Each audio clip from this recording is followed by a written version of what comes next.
France's far-right party was expected to dominate in France's election over the weekend, but a surprise swing to the left has resulted in a hung parliament. The results are nothing less than shocking. This was the biggest surprise in French politics for generations. A left-wing coalition that didn't exist a few weeks ago won the most seats in the final round of voting for the French election. But a divided result means there's no clear majority winner. We'll take you through the results and what they mean for the future of France's government in today's deep dive.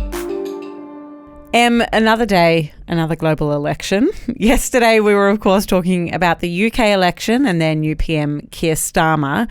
Last week we were talking about the US election and Joe Biden and Donald Trump.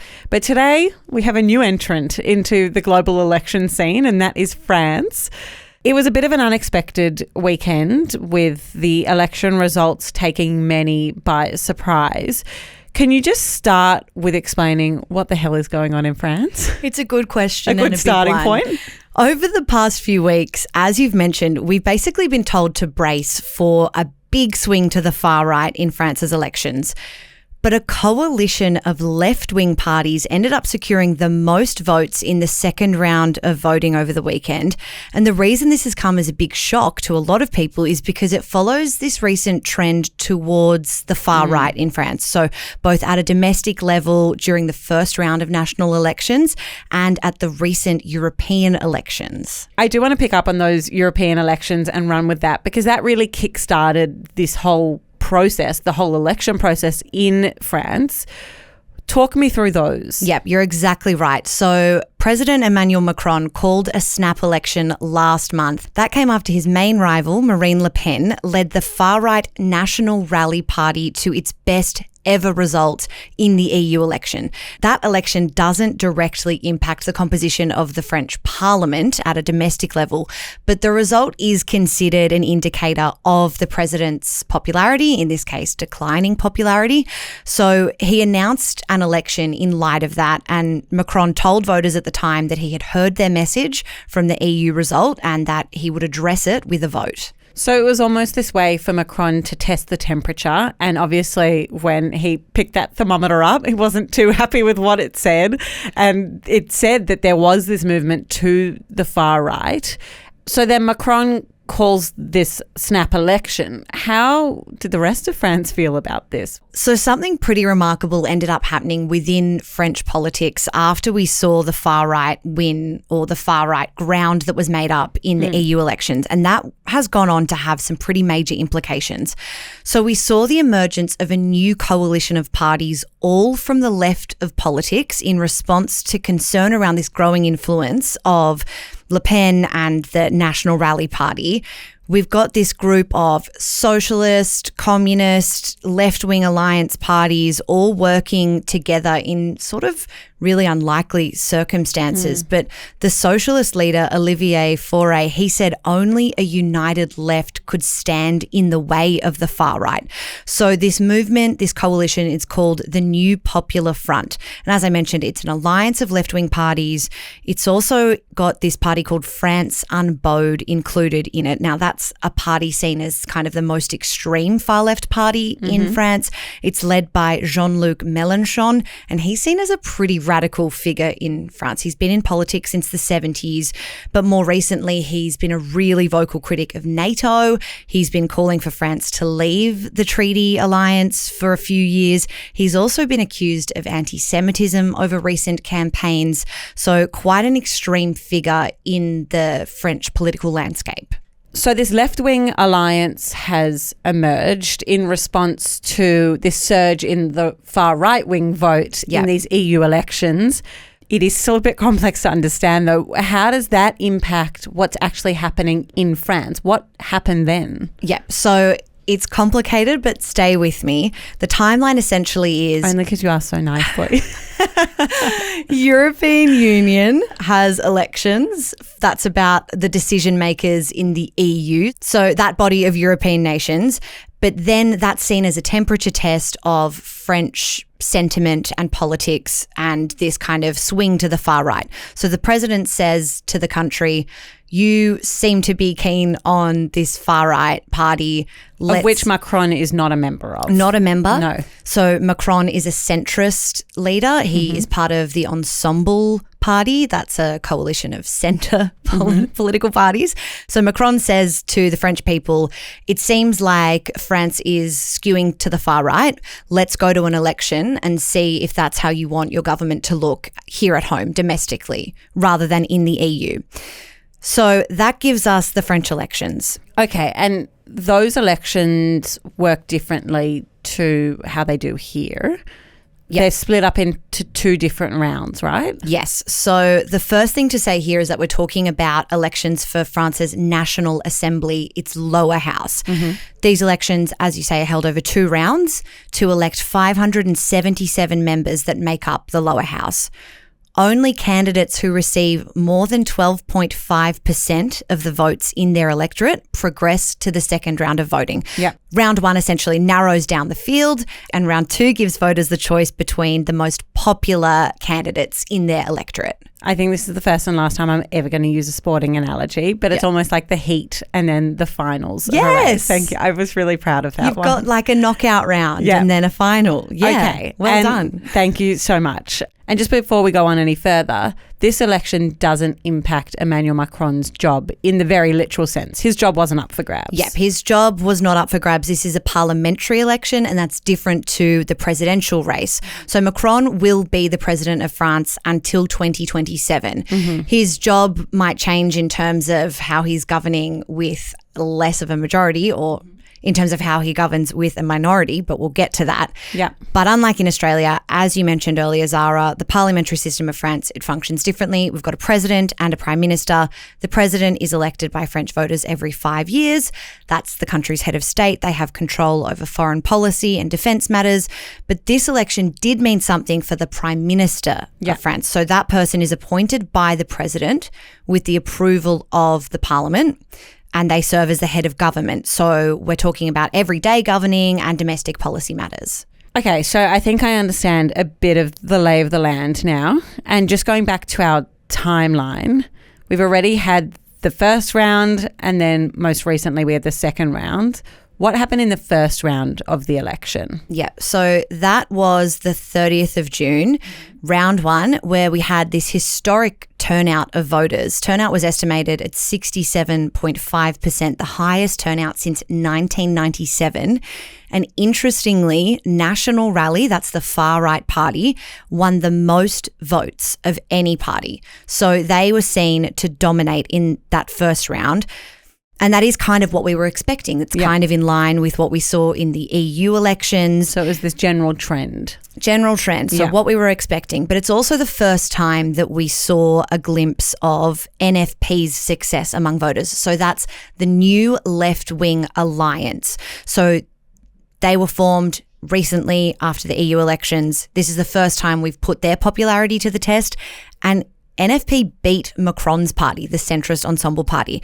So NFP won about 28.5% of the vote in round 1, Ensemble 22%. So to recap, we had far-right National Rally with over 30% of the vote, around 28% with the left-wing party, and around 22% with the centre. Okay, so that was what happened in round 1 of the election. Round 2 then happened over the weekend. So despite the fact that National Rally won the most votes of any party in the first vote, it came in third overall with this second round. So that's the far-right party. Yeah.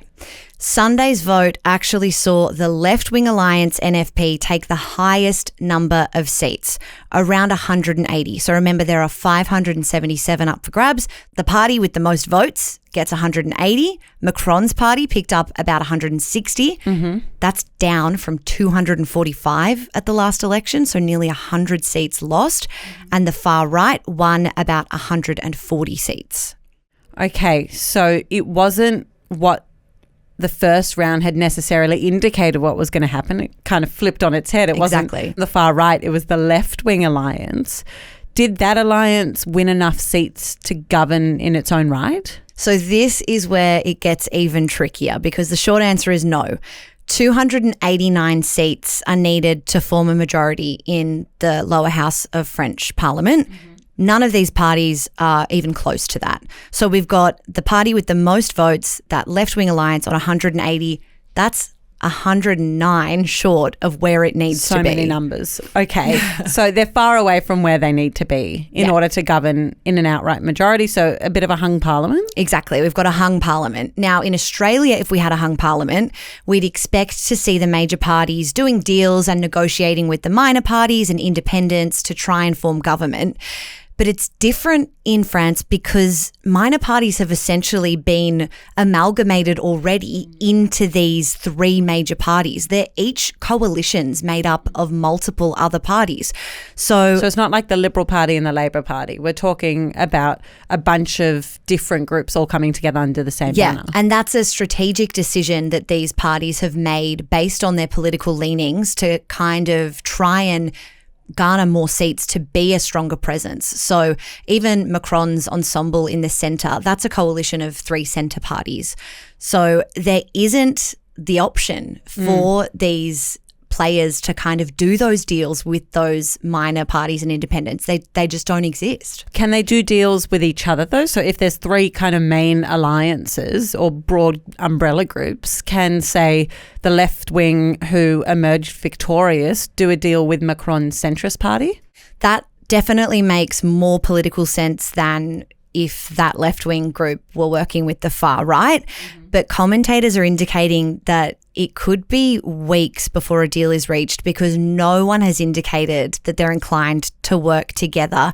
You've got Macron's ensemble in the centre who have been vocally critical of members of that far left alliance, that Macron has said some parts of that group are, to paraphrase how he's described the situation, that there are, radical leaders as bad on the far left as on the far right, and he doesn't want to work with them. You've got this kind of deadlock that we end up being left with, and each of these parties, give or take, has basically a third of the vote. And I think that really speaks to the division in French politics. That's the landscape in a nutshell, right? It's this incredibly divided environment. I don't envy Emmanuel Macron, who among this kind of divided society has to somehow lead through that when it's so clear that he doesn't have the support that he once had or once enjoyed. Another person who has really been feeling the results of this has been Gabriel Attal, who was the Prime Minister. As we said before, the French system has both. Tell me a bit about him. Gabriel Attal is a casualty of this snap election. He's resigned. He has not secured enough of a majority or a minority to lead as Prime Minister. He's part of Macron's ensemble party, which has sort of ranked second in this race of three.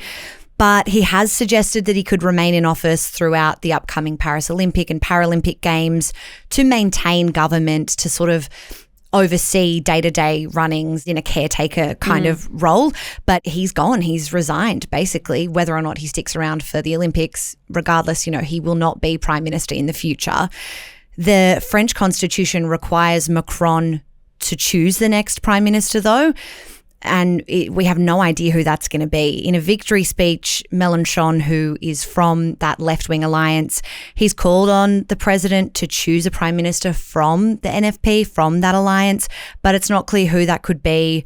Mélenchon said that the president has the power and the duty to call the new Popular Front to govern, but we just don't know what that will look like. And just to clarify, if that were to happen, it would mean that centrist Macron as president is working with a left-wing leader in a prime minister, and they might not see eye to eye, but together they're meant to really rule in harmony, and that's a really challenging situation to be in. It could be incredibly difficult, and I think when you look to some of NFP's policies and how they kind of butt heads with Macron's agenda, it could be a stalemate kind of a government.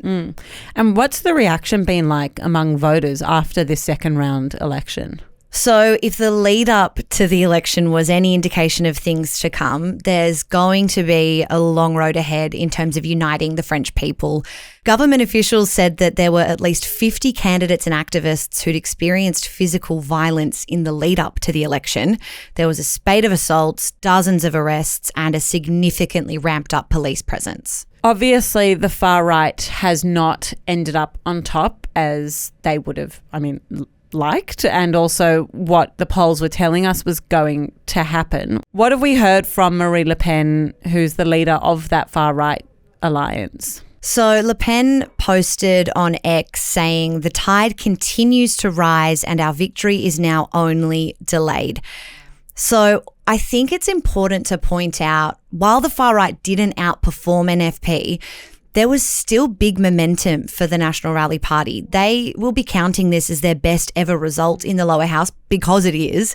It's not a loss by any means for them. So we'll have to wait and see how this future government, whatever that ends up looking like, is received by voters to really know if the rise or the threat of the far right, which is what the opposition has called it, has subsided. You know, if French voters aren't happy with how the future coalition government manages things, they might want to see change next time they go to vote for their president, and you could see a far right leader still becoming president. So overall, you could say, Macron took a gamble on this snap election.